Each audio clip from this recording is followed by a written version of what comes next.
తప్పతాగిన ఓ యువతి హంగామా చేసింది.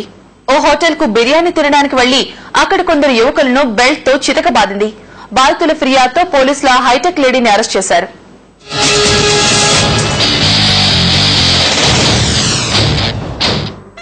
ఈమె పేరు షబ్నం, అడ్రస్ సోమాజిగూడ.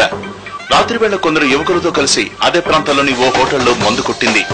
అనంతరం షబ్నం అండుకో బిర్యానీ తినడానికి రెస్టారెంట్ కు వెళ్లారు. అక్కడే జరిగింది అసలు గలాట.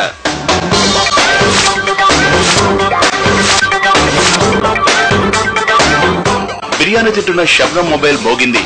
ఫోన్లో ఆమె ఎవరినో అసభ్యంగా తిట్టింది. అంతేకాదు పక్క టేబుల్ వద్ద కూర్చున్న సుధాంశు శర్మ అనే యువకునితో వాగ్వాదానికి దిగుతూ తన నడుముకున్న బెల్ట్ తీసి కొట్టడం మొదలుపెట్టింది. ఈ హడావిడిలో ఆమె ప్యాంట్ ఊడిపోయింది. ఇది చూసిన పక్క టేబుల్ యువకులు నవ్వారు. దాంతో ఆమె కోపం నషాళనకెక్కిందేమో వారిని చెతకబాదేసింది.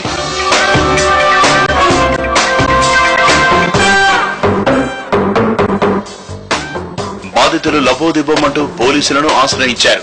పంజగుట్ట పోలీసులు షబ్నంను ఆమె స్నేహితులు రియాజ్, షబ్బీర్, రఫీజ్, రెహన్ ను అరెస్ట్ చేశారు. పోలీస్ స్టేషన్ లో షబ్నం హడావిడి చూడండి.